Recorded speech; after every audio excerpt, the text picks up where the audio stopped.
A man wakes up from a 12-year coma. What he said shocked everybody. When you think about the word scary, the first thing that comes to your mind might be seeing a ghost or an apparition that haunts you in a dark night. Yet, whether you believe it or not, such things are relatively rare, and only a few people reported such incidents. But what about something even scarier that might happen to any one of us at any time without an initial warning? And that's falling into a coma. Coma is a condition in which the human body stops reacting and loses all form of consciousness. A long, deep sleep where the patient is stuck in between two worlds yet belonging to none. Some people have been in a state of coma for years, lying on a bed attached to life support machines, waiting for the moment they make it to the other side and be relieved of their ordeal. Yet there are many stories of people doing the complete opposite of that and making what can only be called a miraculous return. Today's stories are about those exceptional heroes. But before we start, make sure to subscribe if you haven't and hit that notification bell so that you won't miss any new stories. Martin Pistorius was a South African boy who came home from school in January 1988 complaining of a sore throat. His parents didn't make much of it, as things such as cold and sore throats are nothing to worry about, and usually home remedies are all that's needed to treat them. Yet what no one expected was that Martin would never go back to school after that day. As the 12-year-old boy's condition quickly deteriorated, leaving even the doctors unable to fully understand what was happening to Martin's body. The sore throat was followed by extreme exhaustion that left the boy unable to do anything as he slept most of the time. Then, a few days later, Martin never woke up from his sleep after he fell into a coma. Martin had a medical history for cryptococcal meningitis and cerebral tuberculosis. Yet, as for the real reason for which he fell into a state of a coma, doctors were never entirely sure. Martin's family had to adapt to the new reality, as their boy lost all forms of contact with the outside world, and there was nothing they could do about that.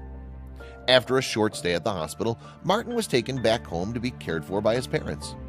No one knew how long he would stay in that state.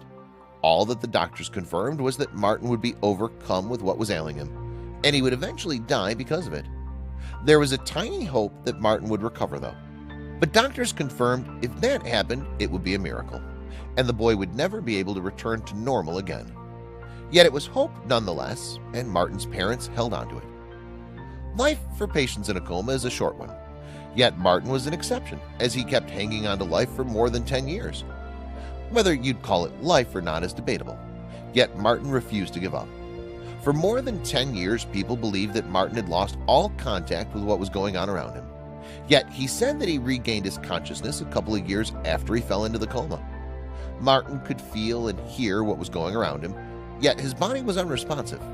He said, "I was lost in the land where dragons lie, and no one could rescue me." At the age of 18, Martin finally regained his consciousness, and memories started flowing back. Yet the coma had its toll on his body, as he could neither move nor talk. All he could do was silently watch people around him, feeling like a ghost. Martin said, "I could only watch them no matter how much I tried to beg and plead and scream. I couldn't make them notice me." Martin described that he was terrified to know that he'd spend the rest of his life in that state. The boy was locked in a prison of a special kind, lonely despite being surrounded by his family. His only real companion was his own thoughts, and they weren't cheerful ones. The drastic situation in which Martin was trapped was a living hell, and what made it even worse was when he heard his mother wishing that Martin would just die and put an end to everyone's suffering. Martin fully understood that his mother only said so out of despair, as she couldn't help her beloved son. The only one whose belief in Martin was unwavering was his father. The man stood by his son until his death, washing, feeding, and dressing Martin on a daily basis. He even gave him body massages, hoping that would help improve the physical state of Martin. Martin sadly recalls those moments, saying, "Inside, I cried desperately to him, 'Dad, I'm here, can't he see?' But he didn't notice me. I could only stare, praying my silent desperation would somehow communicate itself." Martin refused to give up on his drastic state, and he knew that if he lost his physical abilities, he should at least maintain his mental ones. And so he kept on solving all sorts of problems in his mind as a form of practice. Martin also kept trying to communicate with people around him, hoping that one day one would pick up the signs and reactions he was making. That's what happened when a paramedic noticed the faint communication attempts Martin was making. The paramedic believed that the 25-year-old was fully aware of his environment and responsive to what's happening around him, and so she discussed the matter with his family and responsible doctors. Martin was sent to a special center for alternative communication at the University of Pretoria. All the tests that Martin went through at the center confirmed that he was conscious. Thrilled by the news, his mother quit her job to help Martin work on expressing himself better. And for the next 2 years, she played a central role in developing a computer program that her son uses to communicate. Martin provides the input in the form of words, and the computer program speaks for him. That computer program was a life changer for Martin, who could finally reintegrate into social life, finish college, and even land a job as a designer who worked from home. Martin went through a lengthy rehabilitation process that helped him regain some physical functions, such as his facial expressions and movement of the upper part of his body. Things kept improving for Martin when he met Joanna and got married before moving to the UK, where they're happily married. Martin felt like he needed to share his experience and what he went through, and so he published a book entitled Ghost Boy, in which he told the story from his own perspective, reflecting on all that he has experienced throughout the 10 years he spent locked inside his own body and the rehabilitation journey. Martin urges everybody to show love and sympathy and never stop believing in those who need their support and compassion. Martin's story is rare, yet not a unique one. Another man named Jan Grabinski fell in a coma that lasted from 1988 to 2007. When Jan was 46, he had an accident at the railway company for which he was working and got seriously injured. When he was sent to the hospital, the doctors had more sad news for his family, as the X-ray images revealed a brain tumor that complicated Jan's case even further, and eventually he fell into a coma. Similar to other cases, doctors didn't believe he would survive and would live for no longer than 3 years. Yet Jan was blessed by a wife that didn't give up on him. Gertruda not only took full care of her husband, but she also constantly talked to him, keeping him updated about all that was happening. Though that might seem fruitless, Gertruda kept on talking to her husband on a daily basis. And to her surprise, one day, Jan reacted to his wife's words by faintly moving his fingers and eyes. She reported that to the doctors, who dismissed it as involuntary convulsive movements provoked by his growing brain tumor. Yet, in fact, Jan's tumor was shrinking, and he was gradually regaining his consciousness to finally get out of his coma completely on April 12, 2007, confirming that his wife was right all the time. By the time Jan fell into a coma, he left 4 little kids and woke up to find his kids married and that he had 11 grandchildren. Jan also was stupefied by all the changes around him, as he left Poland as a communist country where only tea and vinegar were available at the shops while everything else was rationed, and woke up to find a capitalist country that was part of the European Union, where everything was available in abundance and everyone owned a cell phone. Jan was stupefied by the technological development, yet his wife's daily talking to him kept him abreast of the family's news. A similar case of the vegetative patient waking up is that of Juan Torres in Milton, Ontario.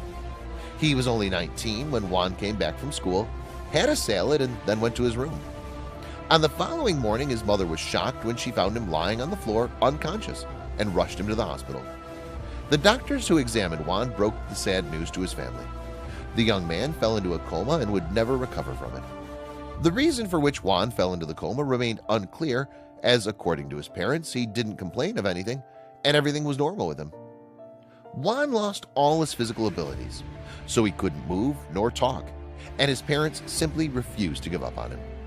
2 years later, on a Thanksgiving day, as Juan was taken to the backyard for some fresh air and watch his dogs play around, his father placed the dog's whistle in Juan's mouth and asked him to whistle to his favorite pets. And to the surprise of his father, Juan did just that. The doctors who were in charge of his case explained that it couldn't just be a reflex. What Juan did was a clear sign that he was regaining his physical functions again. The ability to whistle was Juan's first step towards recovering the ability to speak again, and it was followed by regaining other functions, such as moving his hands, playing the piano again, and he even started controlling his legs and started learning how to walk again. Juan said that he was fully conscious of all that had happened throughout those 2 years. He could hear and understand what the others were saying to him. he clearly remembers how doctors asked him to move his hands or follow the tennis ball with his eyes, and he was furious for not being able to do any of that, or at least communicate his thoughts to them. Eventually, Juan recovered most of his physical abilities, rejoined college, and even started playing wheelchair rugby, though doctors still can't find an explanation for what happened to Juan or how he could recover again. Though there must be a scientific explanation to it, it's still a miracle. Miracles happen, and even people who are at the edge of leaving this life for good return, each one in his unique way. Yet there's one thing in common that characterized all these stories, is that the patients had people who loved them, believed in them, and simply refused to give up on them until they made it. And in fact, we all have a good reason that we must learn and apply. Thank you for watching. If you liked the video, don't forget to leave a thumbs up and tell us what you think about it in the comment section below.